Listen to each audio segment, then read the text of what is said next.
Boa noite, meninas. Mais uma vez estamos aqui reunidas no nome do Senhor Jesus. Graças a Deus por isso, porque, infelizmente, a palavra de Deus está ficando cada vez mais difícil de ser compreendida, porque nós estamos num momento onde as pessoas têm um déficit de cognição muito grande, mas a gente tem o Espírito Santo, e graças a Deus por isso, porque ele ilumina a nossa mente e aí ele nos revela naquilo que está oculto.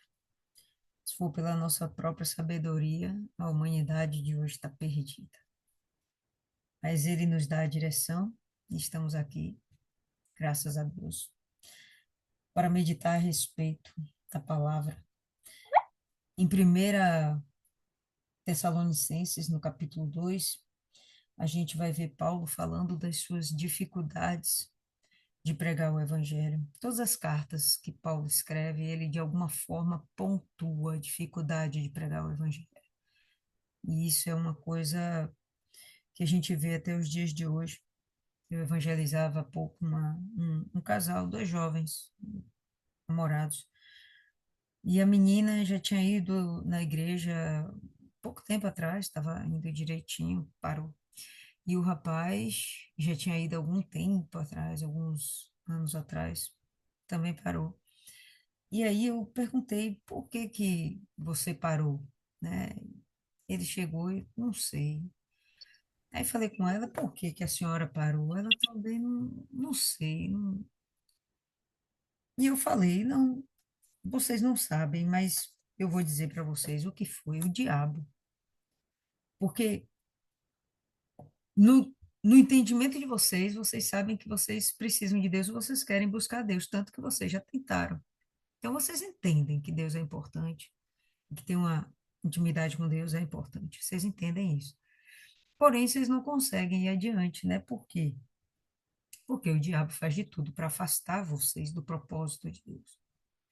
A gente vai ver aqui Paulo comentando a respeito disso, dele querer fazer algo com um propósito bom, propósito de Deus divino, mas o diabo resistir e não permitir. E, de fato, bom, nós somos habitantes de um lugar que hoje pertence ao diabo. Se não formos mais fortes do que ele, mais fortes do que a nossa vontade, mais fortes do que a nossa carne, a gente vai se afastar de Deus. Então, realmente, buscar a Deus, conhecer a Deus é até relativamente fácil, né? Ouvir aquele primeiro momento, Jesus cura, salva, liberta. Mas você manter a sua intimidade com Deus, manter essa busca, essa avidez de continuar seguindo Jesus, aí isso é um sacrifício à parte, né? Porque você tem que lutar contra a sua natureza, todo mundo já sabe, mas tem que lutar contra o mundo, tem que lutar contra Satanás, e não é uma luta justa. Então, se não entra o Espírito Santo, a gente estava realmente perdido. E estarmos aqui nesse momento meditando na palavra de Deus é um sacrifício à parte.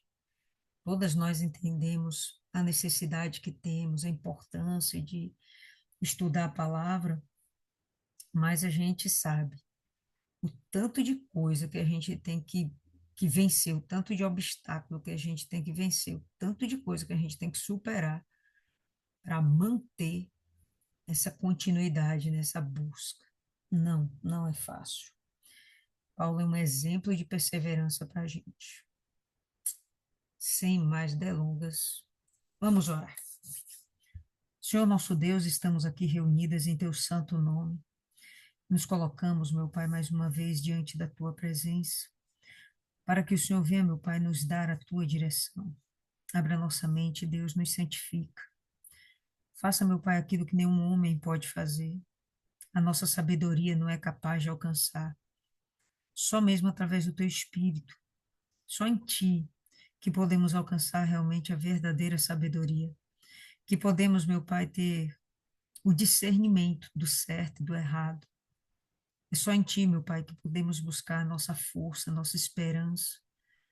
É só em Ti que podemos exercitar a ousadia do Espírito. Então, nós precisamos do Senhor, estamos aqui dependentes de Ti. Cumpre em nós, meu Pai, a Tua palavra.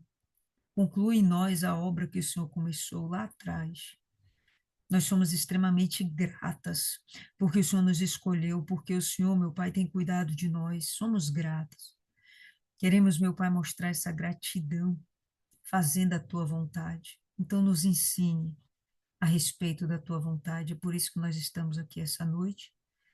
E desde já nós te agradecemos mais uma vez por essa oportunidade. Que o Teu Espírito, nesse momento, venha trazer ao nosso entendimento a luz, o entendimento da palavra de Deus. Te agradecemos por tudo, Pai. E assim, nessa confiança, entregamos essa noite em Tuas santas mãos. Em nome do Pai, do Filho e do Espírito Santo. Amém. E graças a Deus. Isso aí, meninas. Graças a Deus. 1 Tessalonicenses, capítulo 2. E ele começa assim. Porque vós mesmos, irmãos, sabeis que a nossa entrada para convosco não foi vã. E Paulo, ele está sinalizando aqui, dando continuidade ao que ele estava explicitando no capítulo 1, a respeito do trabalho dele e de seus companheiros em Tessalônica. Enfim, ele diz que não foi vã a obra dele, não foi sem propósito, não foi sem objetivo, não foi de qualquer forma e não foi sem sacrifício. Não foi sem dores, não foi sem aflições. De forma alguma, não foi de uma forma vazia. Havia um propósito e cumpriu-se o propósito dele.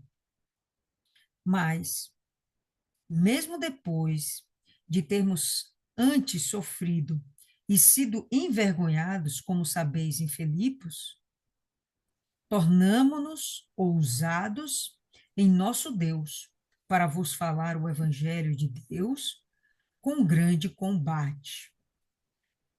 Quando a gente vê ele falando a respeito de Filipos, ele está se referindo a alguns episódios que aconteceram nesse lugar. E, em especial, a prisão que ele sofre. Se não me engano, é a primeira prisão que Paulo sofre. Com certeza, não vou dar essa garantia para vocês, mas a gente vai ver um pouquinho a respeito. Abra aí sua Bíblia no livro de Atos, no capítulo 16. E a gente vai ler junto o que ele fala, ou melhor, a que ele se refere em Tessalonicenses. Abra aí Atos, no capítulo 16, e vamos para o verso 11.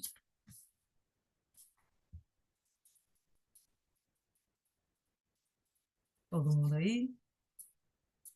Atos 16, 11. Tá assim.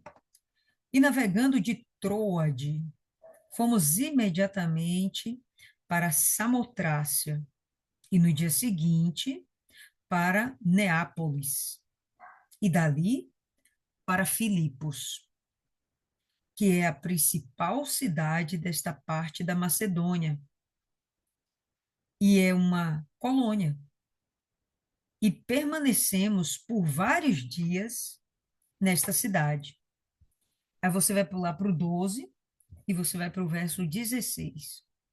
E aconteceu que, indo nós à oração, uma certa jovem possuída por um espírito de adivinhação nos saiu ao encontro, a qual dava grande lucro aos seus adivinhadores. Estando seguindo a Paulo e a nós, gritava, dizendo: Estes homens são servos do Deus Altíssimo, que nos mostra o caminho da salvação. E isto ela fez por muitos dias. Mas Paulo, perturbado, voltou-se e disse ao espírito. Ele não falou com a menina, ele falou com o espírito que estava na menina, que possuía a menina. Eu te ordeno em nome de Jesus Cristo para sair dela. E ele saiu na mesma hora. E vendo os seus senhores que a esperança do seu lucro tinha desaparecido, agarraram Paulo e Silas e os arrastaram ao mercado até os governantes. Então, quando ele entra em Filipos, uma das primeiras coisas que acontece é ele ser perseguido por uma menina que tinha um espírito imundo que fazia adivinhação. Por mais que as palavras que saíssem da boca dela, nesse momento, fossem verdade, porque ela estava falando a verdade a respeito de Paulo e seus companheiros, eram homens de Deus que mostravam o caminho da salvação, era, na verdade, um espírito imundo para perturbar. E era perigoso, perigosíssimo.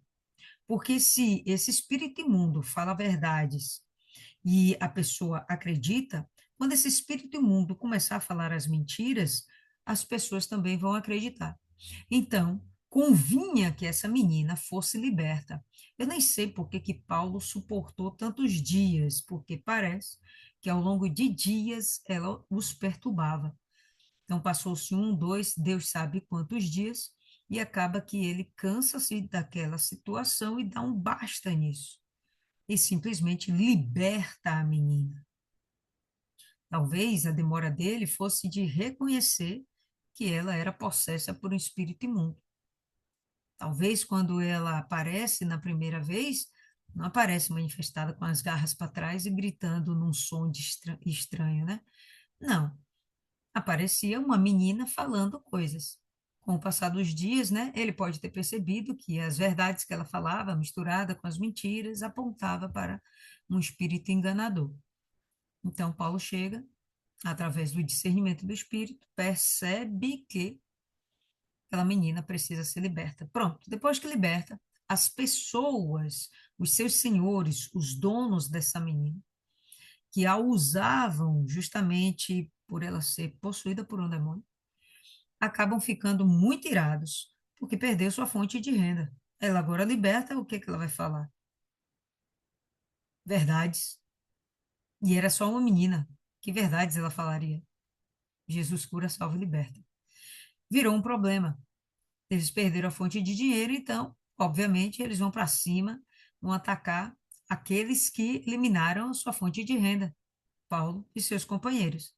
Então, é o que a gente vê aqui no verso 19, né? E os seus senhores, e vendo os seus senhores que a esperança do seu lucro tinha desaparecido, agarraram a Paulo e Silas, agarraram e arrastaram até o mercado. Então, esse arrastar, sei lá, pode ser realmente uma coisa bem macabra, no sentido de pegar e sair puxando eles pelo chão, eles nem estavam em pé sendo empurrados, mas sendo arrastados mesmo.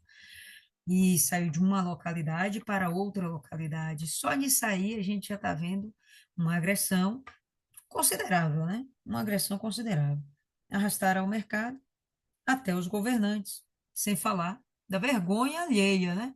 Vergonha de estar lá sendo achincalhado no meio das pessoas por estar fazendo a coisa certa, diga-se de passagem. E tendo-os levado aos magistrados, disseram: Estes homens, sendo judeus, perturbam demais a nossa cidade e ensinam costumes que não nos é lícito receber e nem observar, visto que somos romanos. Então, nós somos romanos, idólatras, a gente acredita aqui nos capetinha, né? E eles vêm aqui dizendo que só existe um Deus, a gente não está habituado com essas coisas. Está dizendo que tem um Jesus que é Salvador, a gente não tem notícia dessas conversas. Então, eles estão querendo perverter a nossa cultura, esse povo judeu aí atrapalhado. E aí, diante dos governantes, eles vão expor lá a queixa deles, né? E a multidão se levantou. unida contra eles. Então, rapidinho se juntou uma multidão. Era só os donos da menina, e agora a gente já tem uma multidão, a balbúrdia crescendo. E a multidão se levantou unida contra eles, e os magistrados, rasgando-lhes as vestes, mandaram açoitá-los. Então, eles já tinham sido arrastados, deviam estar bem sujinhos, empoeiradinhos. Agora eles têm as suas vestes arrancadas e vão ser açoitados, chicoteados. Percebe aí a progressão da agressão, da violência. Depois de dar-lhes muitos açoites, os lançaram na prisão, ordenando ao carcereiro que os guardasse em segurança, o qual, tendo recebido tal ordem, os lançou na prisão interior, né, no lugar assim mais profundo da prisão, o lugar mais difícil de se fugir. Os lançou na prisão interior e prendeu os pés no tronco. Então, amarrou ainda os pés deles, de modo que eles ficaram imobilizados, machucados, muito feridos, nus e ainda presos a troncos, sem eles poderem necessariamente se mexer, até mesmo para se coçar que fosse. Então, o que a gente percebe é que quando eles estavam em Filipos, realmente, eles sofreram demais. Mas aí a gente vai pular agora para o verso 35, e a gente vai ter aqui o seguinte: e sendo já dia, os magistrados enviaram os sargentos, dizendo: soltai aqueles homens. E o carcereiro anunciou a Paulo estas palavras, dizendo: os magistrados mandaram que vos soltasse. Agora, portanto, saí e ide em paz. Mas Paulo disse-lhes: eles nos açoitaram publicamente, sem condenação, apesar de sermos romanos. Nos lançaram na prisão e agora eles querem nos lançar fora secretamente? De forma alguma. Mas que eles mesmos venham e nos tirem daqui. E os sargentos comunicaram estas palavras aos magistrados e eles temeram, ouvindo que eles eram romanos. Então, eles vieram pedir-lhes desculpas e, tendo-os conduzido para fora, pediram que eles partissem da cidade. E eles saíram da prisão e entraram na casa de Lídia. Quando os viram os irmãos, os confortaram e depois partiram.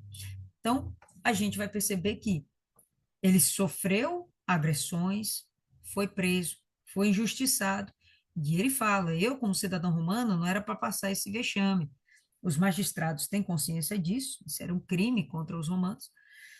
É, condenar uma sentença, condenar alguém a uma sentença sem o devido rigor do processo, né, de, de julgamento, isso seria um crime. Então, os magistrados desejam que ele vá embora sem que o imperador, o governo, fique sabendo. E aí acontece que ele exige uma retratação, né, cara a cara. E eles fazem isso. Enfim, eles são de qualquer forma, conduzidos para fora da cidade. Então, sim, houve uma perturbação em Filipos. E Paulo está sinalizando que Filipos era uma das primeiras cidades da Macedônia, e até chegar em Tessalônica, ele passou primeiro em Filipos, e ficou notória essa conversa, porque quando ele chega para conversar com os tessalonicenses, né, quando ele envia a carta, é justamente o que ele chama a atenção. Então, volta aí para Tessalonicenses. Verso 2. Ele vai dizer, né? Mas mesmo depois de termos antes sofrido e sido envergonhados, como sabeis, em Filipos, tornamo-nos ousados em nosso Deus, para vos falar o evangelho de Deus com um grande combate. E aqui a gente percebe que sim, ok, fomos muito maltratados, nós fomos humilhados, mas sabe o que aconteceu? Nós nos tornamos ainda mais ousados em Deus. Bacana, muito bacana. Uma das provas da sua ousadia é que ele exigiu falar com os magistrados. Ele simplesmente não aceitou a sua libertação e caiu fora. Não, ele, peraí, não é assim não. Eu exijo ser tratado com mais respeito. Esse é o momento onde ele usa essa ousadia de espírito contra homens incircuncisos, mas que eram autoridades. Volta aí, pessoal, novamente para o mesmo texto, Atos 16. E vamos agora, a partir do verso 25. Olha só que bacana. Todo mundo voltou? Aberta aí?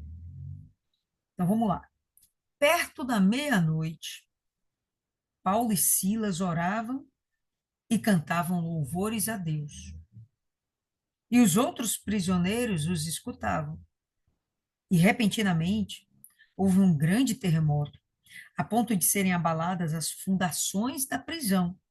E imediatamente todas as portas foram abertas e as correntes de todos foram soltas.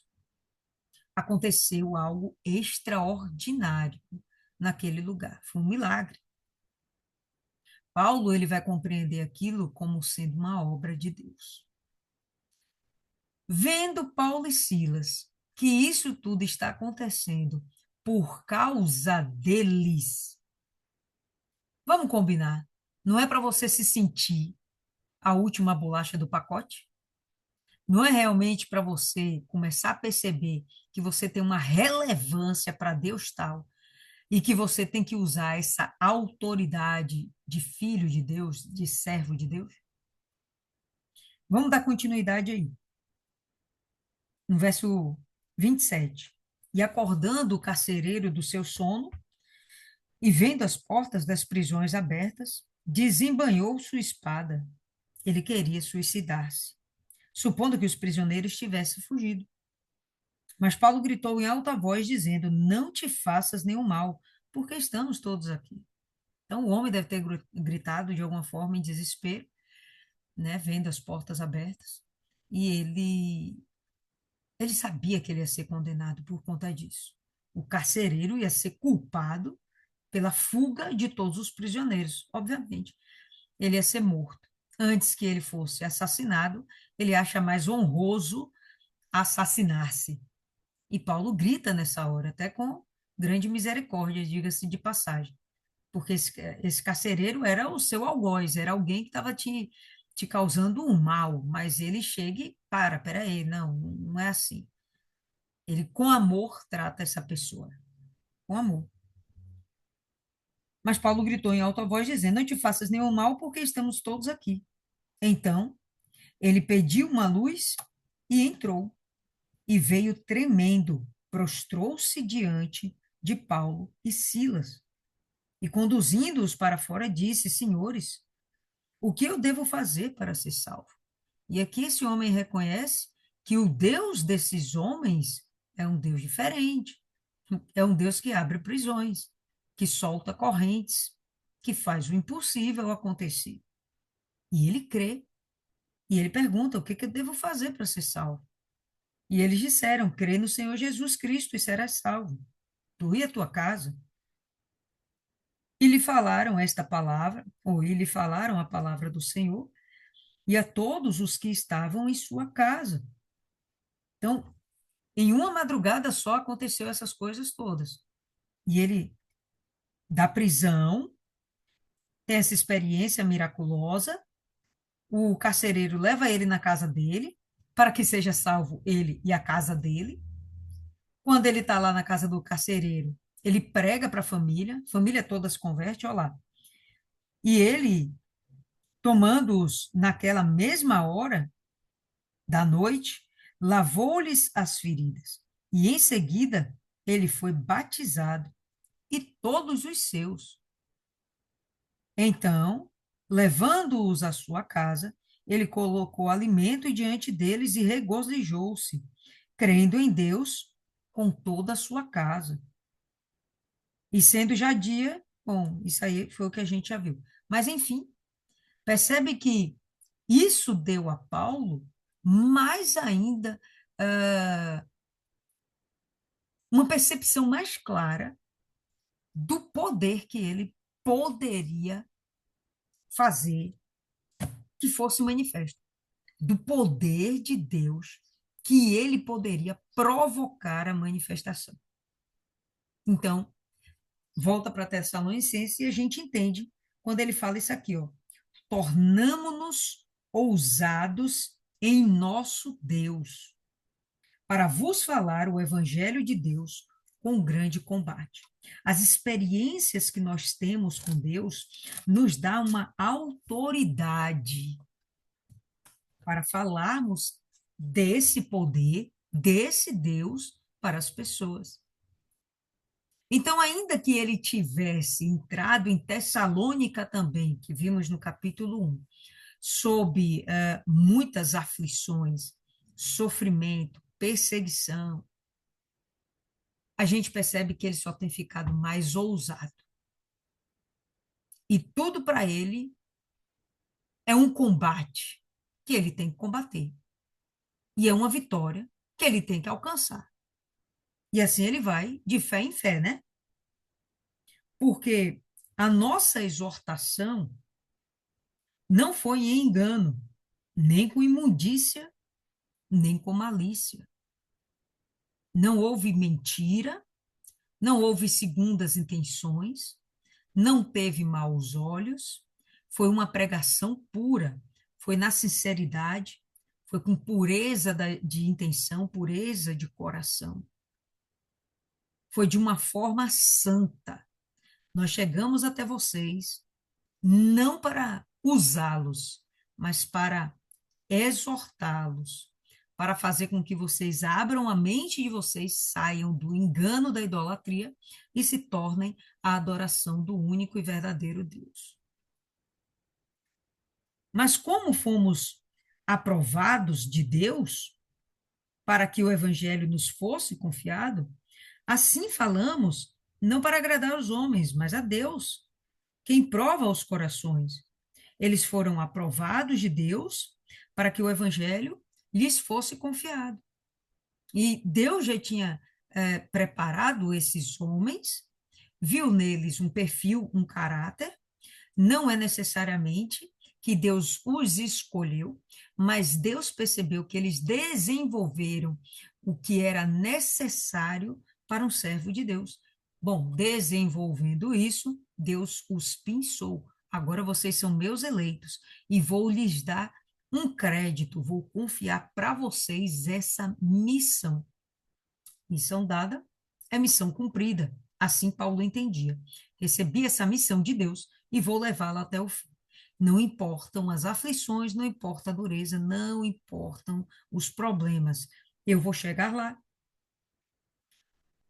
Assim, falamos como não como para agradar aos homens, mas a Deus, quem prova os nossos corações. Então, se chegamos até vocês sem engano, sem malícia, sem imundícia, com pureza, com santidade, com amor, se nós chegamos assim para vocês, não é por causa de vocês necessariamente, não queremos agradá-los, nós queremos amá-los, não queremos agradá-los, nós queremos agradar sim ao nosso Deus, porque Ele sonda nossos corações.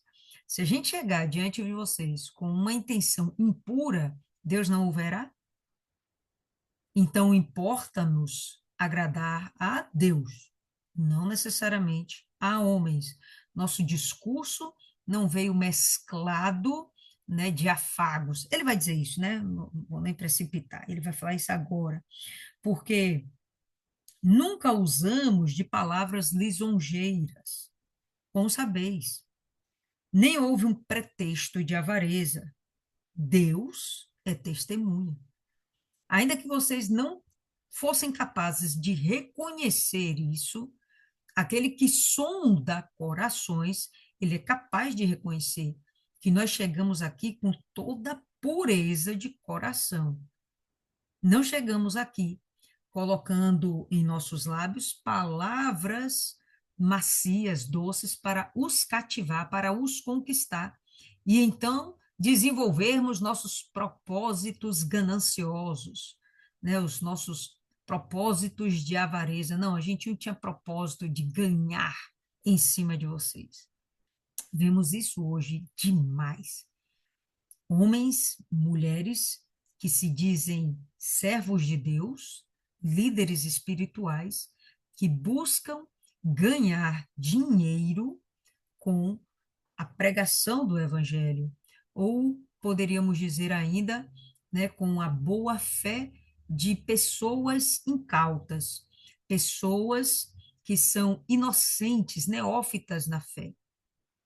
E aí, explorando essas pessoas, através da autoridade que eles têm, através da manifestação dos poderes do Espírito Santo, eles poderiam, de alguma forma, requerer benefícios para si. Não, eles não querem isso. E o que nós vemos hoje, que muita gente, muitas denominações fazem, a gente percebe que não é nada novo. Isso já acontecia, Paulo já repreendia os coríntios a respeito disso. Existiam os pregadores perversos que eles estavam lá com interesse apenas de tirar dos coríntios o que eles tinham.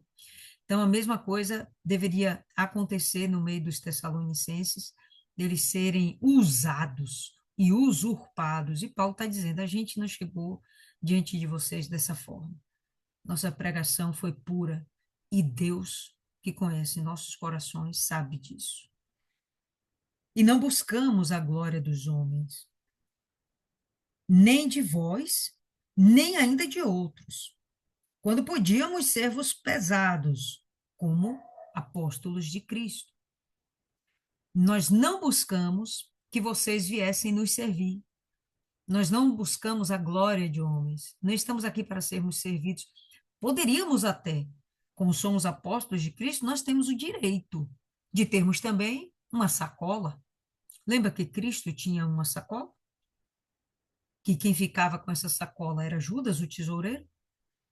Jesus não vivia de vento. Ele vivia também de arrecadações. De quando em quando, aonde ele passava, ele recebia doações, perfeito, nada de errado, nada mais digno do que o trabalhador receber seu salário.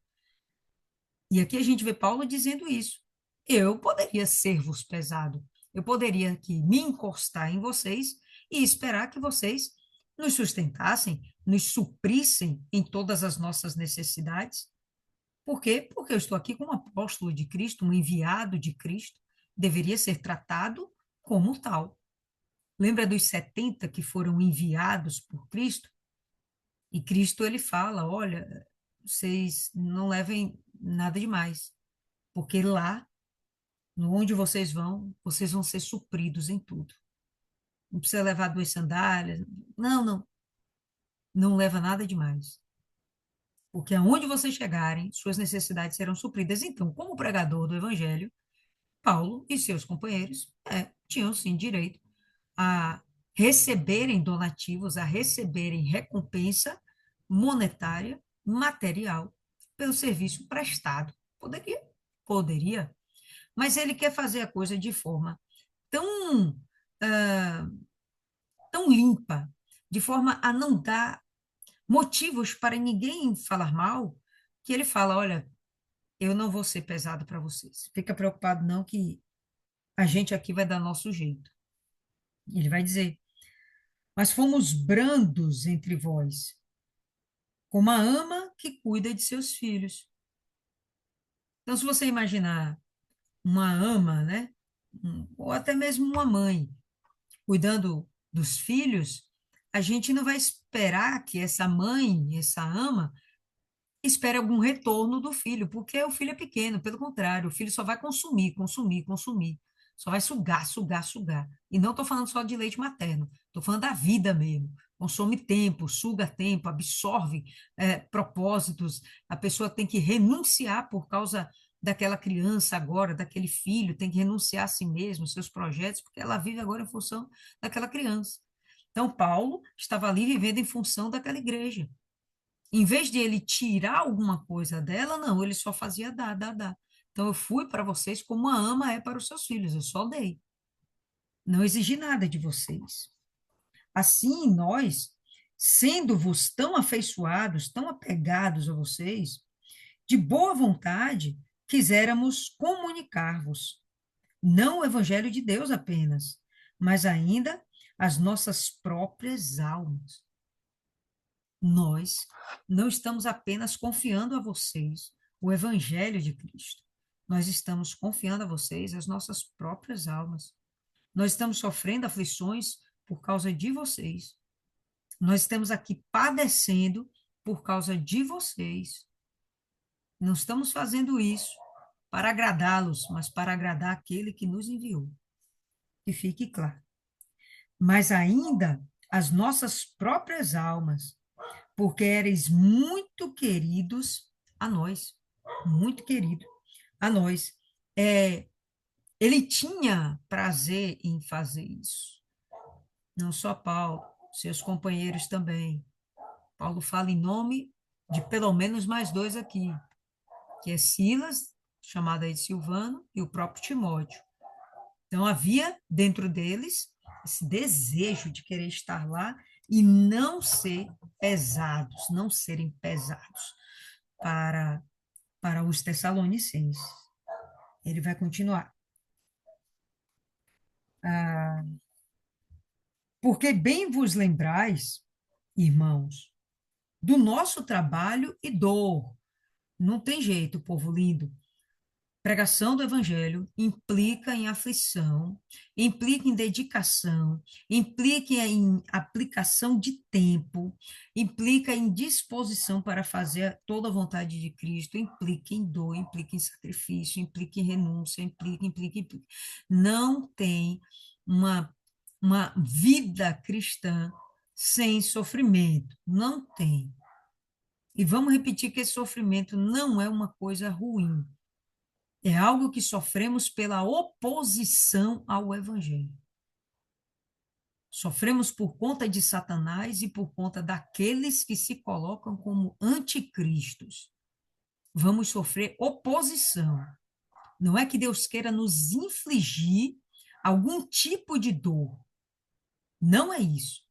Mas quando estivermos fazendo a vontade de Deus, nós vamos estar contrariando o inferno, contrariando o mundo e sim, contrariando a nossa carne, o nosso próprio eu. E isso implica em dor, implica em sofrimento, implica em dissabores. Porque bem vos lembrai, irmãos, do nosso trabalho e dor, porque trabalhando noite e dia, para não sermos pesados a nenhum de vós, vos pregamos o evangelho de Deus. Eles trabalhavam também, não apenas na pregação do evangelho, mas ele está dizendo que eles trabalhavam também para não serem pesados. Ou seja, eles faziam algo para ganharem dinheiro, para sustentarem a si mesmos e não serem dependentes da igreja, ainda que eles pudessem fazê-lo, ainda que eles pudessem ser dependentes da igreja. Mas não, eles preferem não ser assim. Você percebe que o desejo dele é de realmente manter o nome de Cristo imaculado, sem nenhuma mancha, sem nenhuma rusga.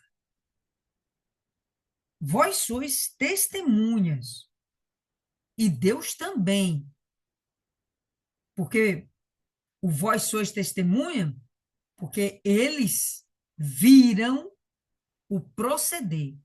E Deus também é testemunha, porque sonda o coração. De quão santa, justa e irrepreensivelmente nos portamos para convosco os que crestes. Então, nós fomos santos, nós fomos justos, nós fomos irrepreensíveis. Vocês não têm do que falar da gente. Vou repetir que não fizemos isso por causa de vocês. Nós fizemos isso para agradar aquele que nos enviou. Assim, como sabeis de que modo exortamos, né? Assim, como sabeis de que modo exortamos, consolamos e cobramos a cada um de vós, como o Pai faz a seus filhos, para que vós andasseis dignamente diante de Deus, que vos chama para o seu reino e glória. Nós fizemos isso para que vocês nos vissem como pais, vocês são como nossos filhos, e para que vocês nos imitassem, para que então vocês pudessem alcançar o reino de Deus. Assim como sabeis de que modo exortamos, consolamos e cobramos a cada um de vós. Houve uma cobrança, né? Essa cobrança não era de dinheiro. Essa cobrança é de comportamento, é de novo nascimento. A expectativa de Paulo é que essas pessoas passassem pelo novo nascimento. Então, no momento que ele ensinava alguma coisa, a cobrança dele é que essas pessoas praticassem, que essas pessoas acreditassem, confiassem em Deus, perdoassem, e por aí vai. Essa era a cobrança. Hoje, os nossos líderes têm a mesma expectativa a nosso respeito. Eles esperam que nós estejamos convertidas, esperam que nós estejamos em santificação. Eles esperam isso. E a verdade é qual? Aquilo que eu falei há pouco, né, com vocês. A grande verdade é que a maioria das pessoas, elas não entendem a pregação do evangelho. Muitas, muitas, muitas. Do jeito que entram na igreja, elas saem. Se pergunta depois o que entendeu da palavra. Elas não entendem. Às vezes, até aqui mesmo. A gente está aqui meditando todo mundo junto. É uma horinha só. Uma horinha e meia, né? Estamos aqui todas juntas. Cada uma com sua Bíblia na mão. Mas uma coisa ou outra distrai. É a criança que fala.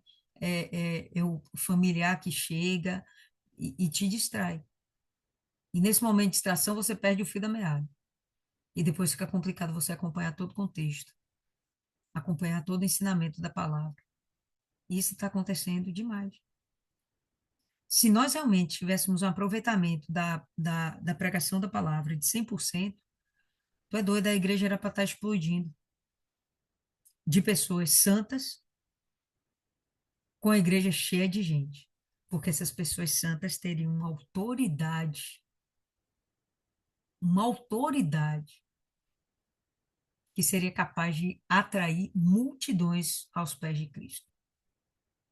Mas a gente não vê essas coisas. E aqui, a mesma coisa. Ah, para que andasseis dignamente. Nós cobramos a cada um de vós para que andasseis dignamente diante de Deus, que vos chama para o seu reino e glória. Por isso também damos graças a Deus, sem cessar, porque havendo recebido de nós a palavra da pregação de Deus, a recebestes. Nós damos graças a Deus, porque vocês, quando ouviram a pregação do Evangelho, vocês aceitaram. Não a palavra de homens, mas, segundo é, na verdade, a palavra de Deus. Vocês não aceitaram a palavra de Paulo, vocês aceitaram a palavra de Deus, a qual também opera de forma eficaz em vós, os que crestes.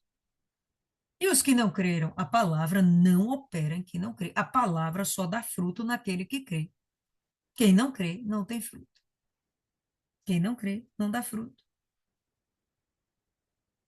A palavra opera de forma eficaz. Porque vós, irmãos, haveis sido feitos seguidores das igrejas de Deus, que na Judéia estão em Cristo Jesus. As primeiras igrejas surgiram na Judéia, com os apóstolos, Jerusalém. As primeiras igrejas foram lá, depois que foi se difundindo pelo resto do mundo conhecido na época, né? Haveis sido feitos seguidores das igrejas de Deus que na Judéia estão em Cristo Jesus. Então, nós temos que ser como os cristãos que seguiram Jesus. Os cristãos, os verdadeiros que seguiram Jesus. Nós somos uma cópia deles. Porquanto também sofrestes de vossos próprios concidadãos o mesmo que os judeus lhes fizeram.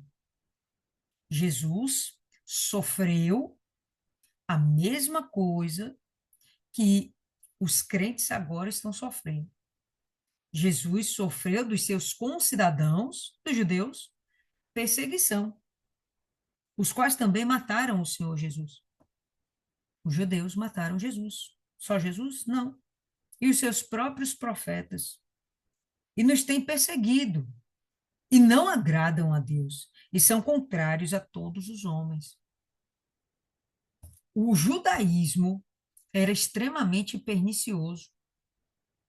Vê o que ele fala? São contrários a todos os homens. Eu lembro de minha irmã falando. Lia, eles parecem tão soberbos. Judeu é tão soberbo. Eu nunca conheci um judeu. Não posso falar. Mas ela diz para mim que eles é como se eles se achassem, porque eles têm o Deus que tudo criou. O Deus que tudo criou é o Deus deles e de mais ninguém, né? Como se eles se achassem. Então eles se colocam contra todos os homens. Existem outras, ou pelo menos existe, pelo menos mais uma religião que se coloca também nessa condição, que é o Islão, né? O islamismo. É a mesma coisa, ela se coloca contra todos os homens. Se você não é islâmico, você é digno do inferno.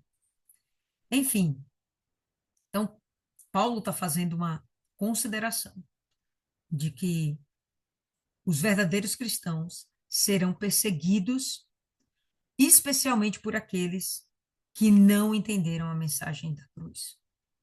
E aqui ele está se referindo aos judeus, tá certo? Os judeus que não aceitaram, não os judeus que aceitaram a Cristo, os judeus que não aceitaram a Cristo, ou que fingiram que aceitaram, porque querem Cristo, mas querem também continuar vivendo o judaísmo, né? Os quais também mataram o Senhor Jesus e os seus próprios profetas, e nos têm perseguido, e não agradam a Deus.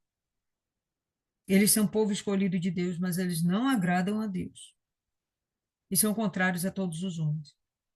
E nos impedem de falar aos gentios para que possam ser salvos, a fim de encherem sempre a medida de seus pecados. Mas a ira de Deus caiu sobre eles até o fim. Não que já tenha caído. Nesse momento em que Paulo está escrevendo essa carta, por exemplo, a... não tinha acontecido ainda a queda de Jerusalém. Isso vai acontecer no ano de 70. Essa carta foi escrita aqui pelo ano de 60, 65, alguma coisa assim, 63. Então, não havia começado a grande perseguição aos judeus, aos cristãos também. Mas Paulo já fala como se já tivesse acontecido. E não aconteceu ainda. Eu entendo que essa ira de Deus já está decretada e ela vai acontecer na grande tribulação. Aquilo que João vai revelar como o Apocalipse. Então, mas Paulo já fala, mas a ira de Deus caiu sobre eles até o fim. Não, não vai cessar, a ira de Deus não vai chegar pela metade. Não, vou derramar metade da taça da minha ira. Não, vai ser até o fim. Vai sofrer toda a dor que tem de sofrer, porque estão se colocando contra o propósito de Cristo, contra a salvação dos gentios, contra a salvação de pessoas. Não vai ficar impune. Estamos falando dos judeus, mas isso vale para todos aqueles que impedem a progressão da pregação do evangelho. Nós, porém, irmãos, separados da vossa presença por pouco tempo, não no coração, apressamo-nos o máximo possível para vermos vossas faces com grande desejo. Irmãos, nós temos aqui um grande desejo de irmos ter convosco. Eu quero ver vocês.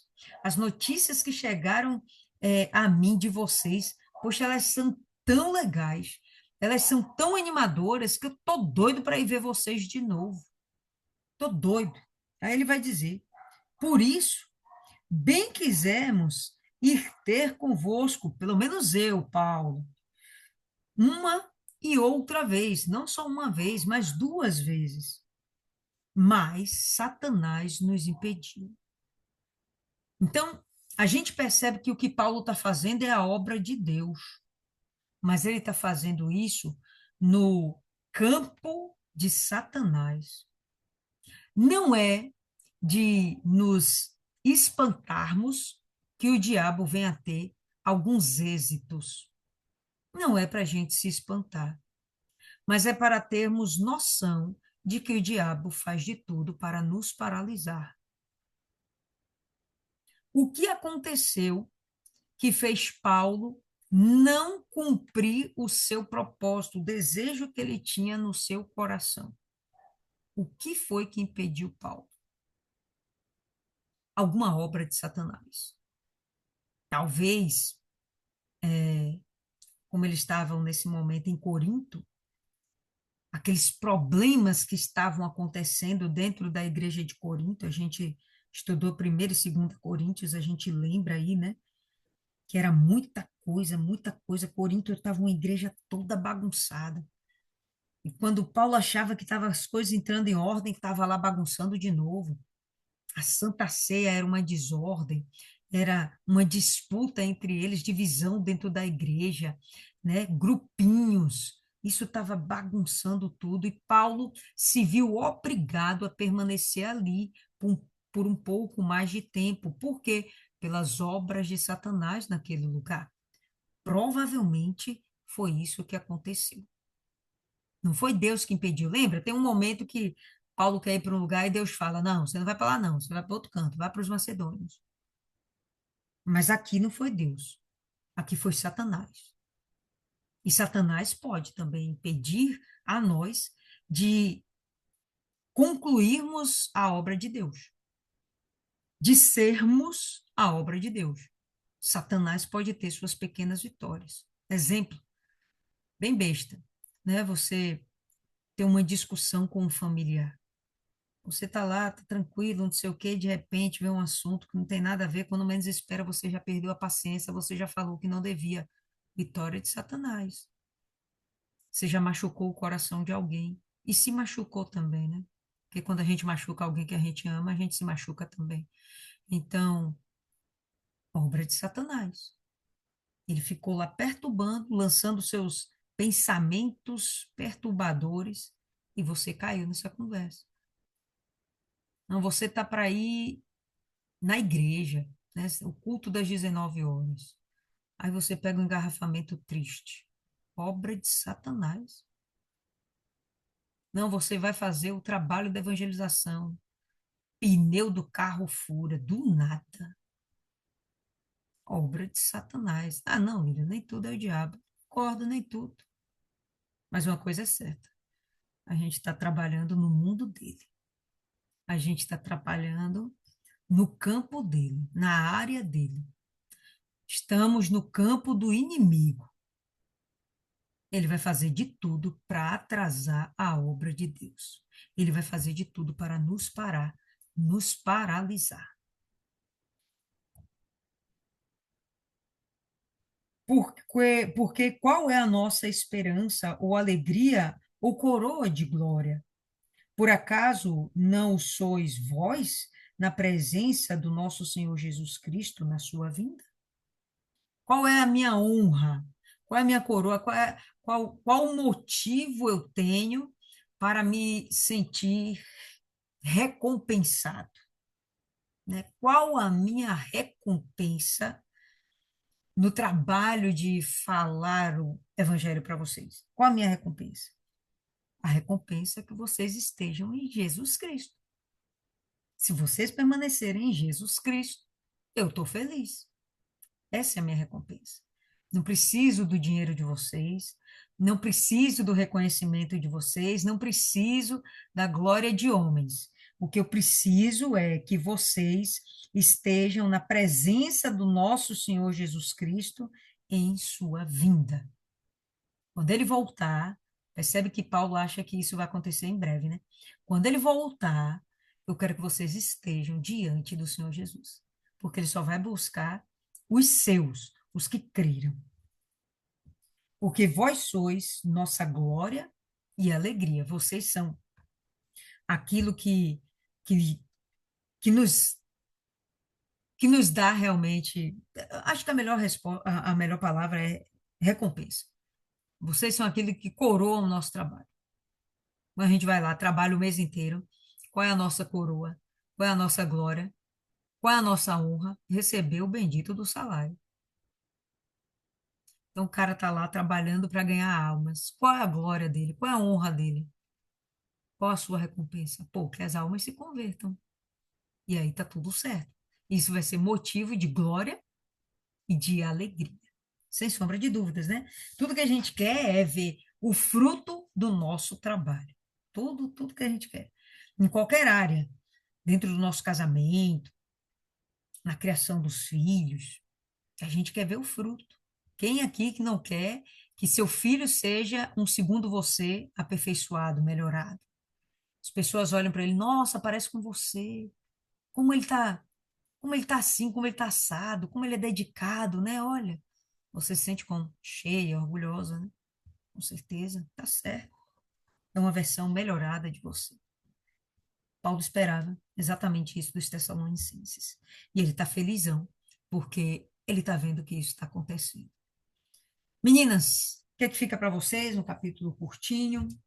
O que é que faltou? O que é que você tem a acrescentar? O que é que você entendeu disso tudo? Alguma coisa deve ter ficado, alguma coisa tocou em você, né? Para mim, o que mais ficou para mim foi essa questão de o diabo conseguir êxitos contra nós.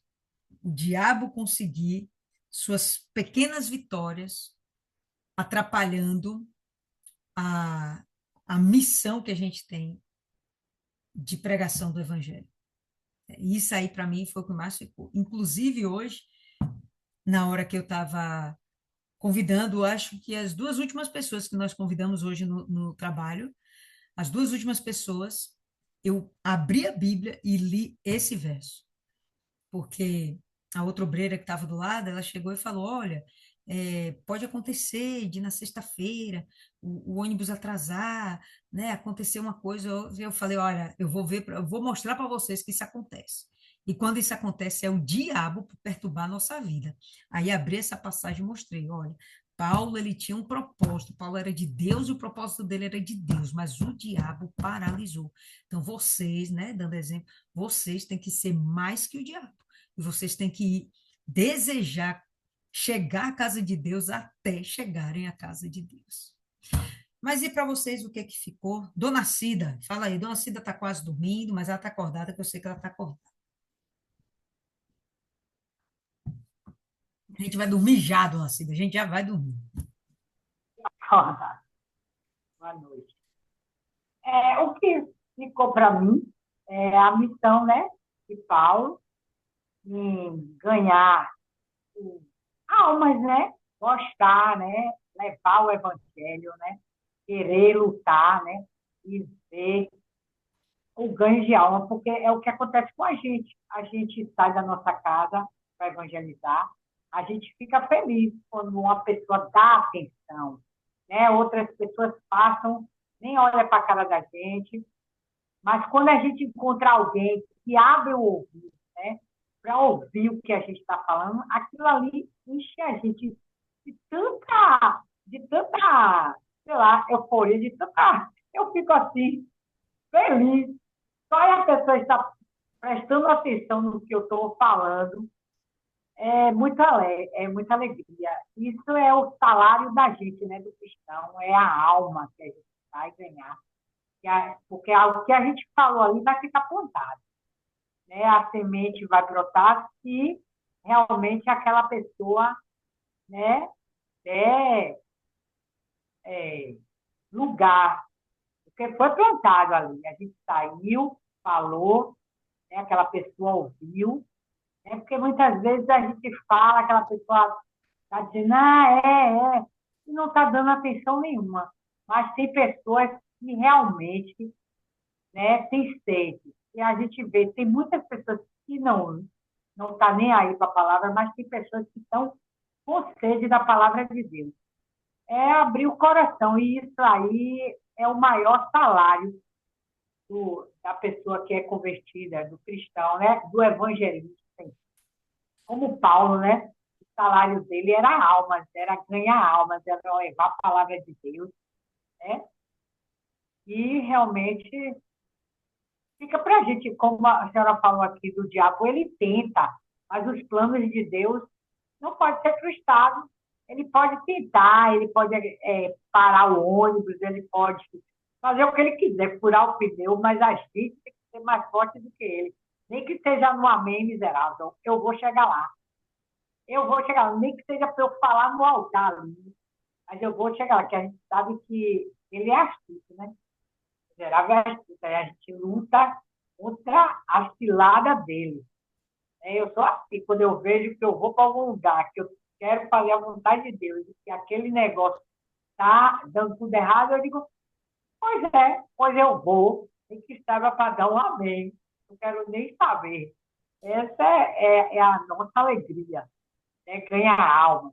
Ver que alguém, a gente falou de Deus, né? Ficou algo ali plantado naquela pessoa. É maravilhoso. Eu, realmente eu fico assim feliz, dá vontade de falar mais e mais e aquela pessoa querer ouvir, porque quanto mais ouve, mais eu quero falar. Aí realmente ficou para mim. Paulo, né, sentia prazer, né, de levar a palavra de Deus. E nada parou ele, nada. Nem a prisão. É isso mesmo. Dona Isis, Boa noite, meninas. Muito forte essa palavra, sabe? Eu não dou, eu tô só que nem. Tá me ouvindo? Vocês sim, estão paradinhos? Tá me ouvindo? tá sim. Estamos ouvindo. É a internet, oscila. Eu Sim. sou que nem Jó, não dou muita credibilidade ao diabo, não. Mas a palavra nos diz que ele tá ali o tempo todo nos tentando. E a própria palavra diz que a gente tem que resistir ao diabo, que ele fugirá de vós. E eu tava falando com a colega essa semana que não é o que acontece com a gente. Porque o dia mal vem, às vezes, vem todo dia, às vezes um dia sim, um dia não. Mas todo dia vai acontecer alguma coisa, todo dia vai ter um imprevisto, vai ter um laço do inimigo, mas não é o que acontece. É como você reage. Eu acredito que é como você reage que mostra se você é de Deus ou se você não é. Aconteceu alguma coisa, você vai reclamar, você vai xingar, você vai dar glória a Deus e chegar um pouquinho atrasado. E eu não me permito ir para a faculdade e não aprender. Ir para uma aula, perder o meu dia, perder meu dinheiro, perder meu tempo e não aprender. Eu não me permito estar aqui com vocês, dormindo tarde, e Deus não falar comigo. A minha oração é essa, Senhor, fala comigo. Porque essa é uma oportunidade importante, sabe? Então, não permitam serem distraídas pelo inimigo, né? E eu fiquei animadíssima, me animou. Eu estava meio desanimada essa semana, porque ainda não fui convocada. Passei no concurso, me esforcei, mas o que a palavra de Deus está me dizendo é que vai chegar o momento da minha colheita. Paulo fez um trabalho, sofreu, mas chegou o momento que que eu estou sentindo ele alegre, regozijado, nem sei essa palavra. Ele está realmente feliz porque o trabalho dele deu frutos, as pessoas estão realmente firmes. Ele teve boas notícias do trabalho dele, do fruto do trabalho dele. Isso é forte, isso realmente tem o poder de nos animar. E tô animada. Vai chegar o momento, eu vou colher desse fruto aí. Mas eu tava realmente desanimada, cara. Eu já separei a documentação, porque eu sou meio ansiosa. Já separei tudo. E nada. Eu boto tanto currículo, botei tanto currículo, cara. Eu estou personalizando o currículo. Cada lugar que eu vejo, cada vaga, eu faço um currículo personalizado. E não faço uma entrevista. Eu estava me revoltada, já tava, pô. Mas eu tenho que realmente me conformar. Vai chegar o momento da colheita e beleza. Eu estou no controle. É sucesso.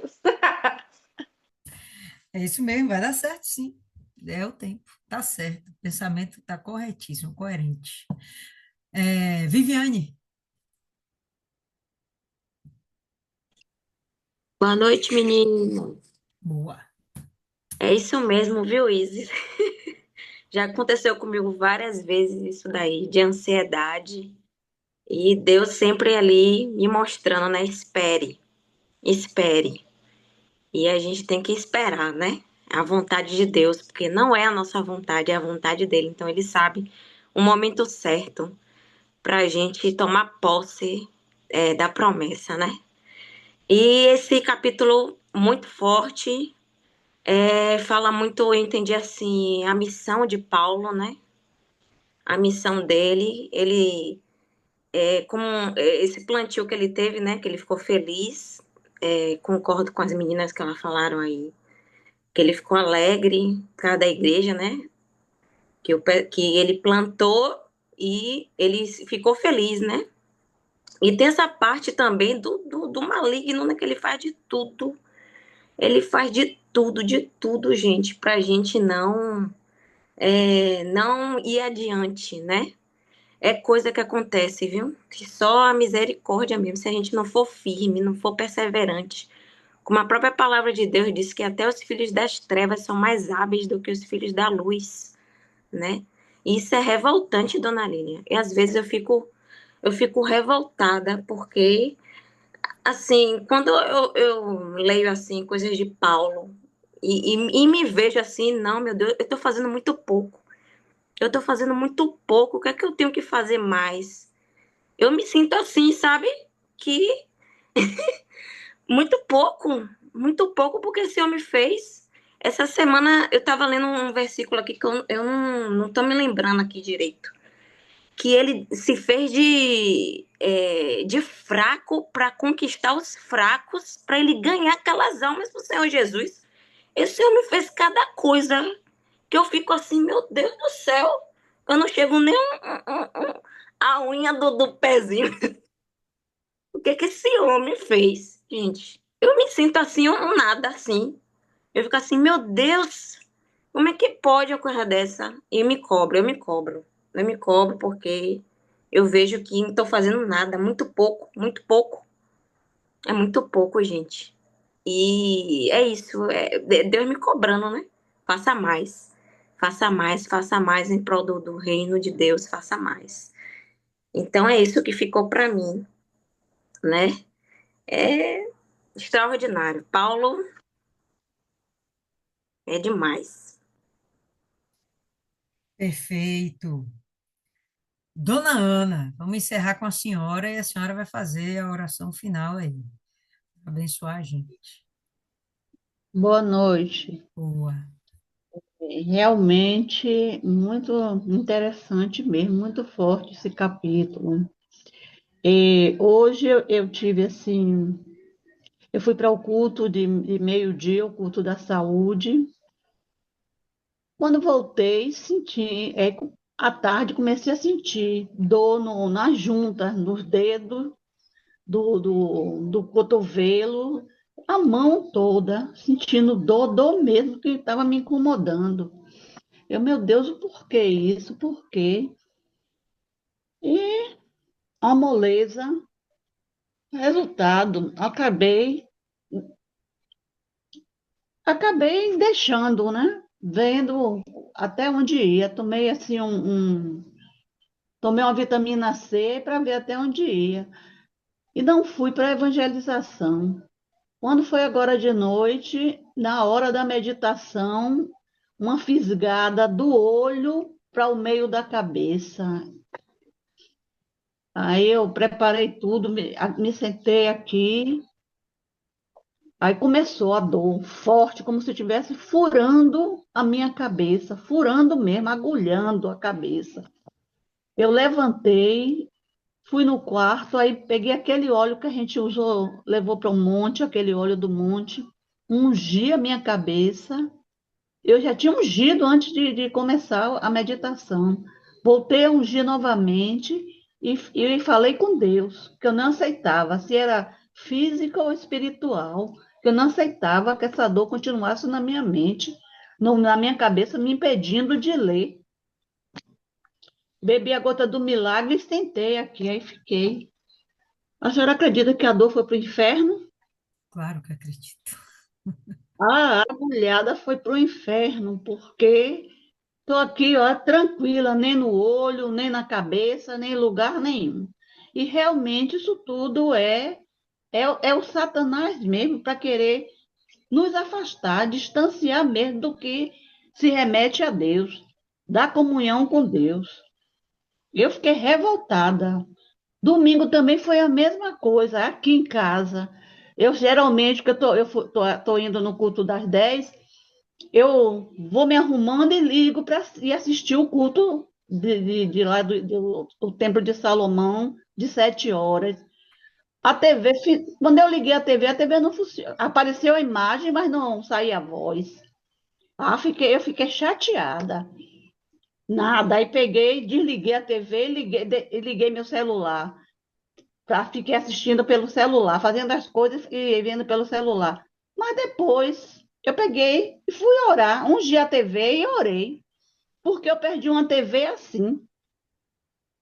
A TV desligada, eu ungi, orei, pronto. Aí daqui a pouco, eu me arrumando, aí o envelope do dízimo estava assim na minha frente, em cima da cômoda. Eu peguei o envelope do dízimo, voltei, passei na TV e passei aqui na casa orando e falando com Deus e mandando que esse espírito fosse para o inferno. E também não liguei a TV para confirmar. Mas depois que eu me arrumei, fiquei esperando minha filha, aí me sentei, aí eu vi assim, ó, liga a TV. Quando eu liguei a TV funcionou, está funcionando até hoje. Não, a senhora tem que orar mais, viu? Mas orar eu oro, sim, eu oro. Estou vigiando, mas o que eu entendi aqui da palavra de hoje é que Paulo, mesmo ele reconhecendo que não merecia, ele e seus amigos, né? Seus irmãos, foram escolhidos e aprovados por Deus. Ele reconheceu isso para ser pregador do Evangelho. Ele se esforçava para cumprir o chamado e agradar a Deus, tendo o entendimento da grande responsabilidade. Ele sabia que tinha uma responsabilidade muito grande e ele pregava não o que as pessoas quisessem ouvir para agradar ninguém, ele pregava a verdade com o objetivo da salvação. Eu entendi isso e realmente a gente tem sim imprevistos que vêm, mas os imprevistos não é por acaso, não, é realmente para impedir que a gente chegue até Deus. Verdade. Tá certo, Ana. Faça aí sua última oração. Sua É, última oração não, né? A última oração de hoje, na meditação. de hoje. Da meditação, da meditação. Meu Deus, em nome do Senhor Jesus, ainda na sua presença, Senhor, neste momento eu quero agradecer por esta meditação, por estar reunida aqui num grupo de pessoas que, mesmo diante de seus afazeres, estamos assim, meu Pai, com esse momento dedicado ao Senhor. Que o Senhor, Espírito Santo, venha nos iluminar, venha nos dar entendimento, sabedoria, entendimento, competência e habilidade, Senhor, para sermos, meu Deus, ganhadoras de almas, para saber levar a Sua palavra, meu Pai. Que o Senhor, Espírito Santo, venha guiar a cada um de nós e que sejamos testemunhas vivas, meu Pai, dentro da nossa casa, na nossa família e aonde chegarmos. Que o nosso comportamento seja um testemunho para ganhar almas, meu Pai. Meu Deus, que o Senhor, Espírito Santo, visite cada um de nossas famílias, meu Pai. Abra o entendimento, tira as escamas dos olhos, para que eles entendam e compreendam que o Senhor, meu Pai, é o único caminho. Que o Senhor venha, meu Pai, nos amanhã, num culto, meu Pai, à noite, um culto durante o dia, que é dedicado ao Espírito Santo.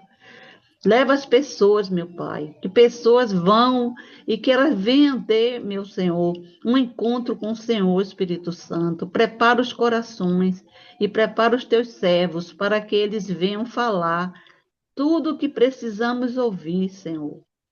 E que o Senhor venha nos fortalecer, nos ajudar e venha, meu Pai, guardar a nossa família, nos guardando e nos protegendo e livrando de toda ação do maligno. Senhor, entrego essa noite, entrego o nosso sono, o nosso descanso, que o Senhor esteja no controle de tudo em nossas vidas, em nome do Pai, do Filho e do Espírito Santo. Em nome do Senhor Jesus, amém. Amém, meninas. É isso aí. Pessoal, guarda. Finalizando. Guarda, nós temos de ter a ousadia de espírito. Então, acompanhando aí o testemunho de Dona Ana, me alertou isso. Temos de ter a ousadia do espírito. Não deixa o diabo te parar. Paulo foi preso, mas ele teve ousadia em Deus.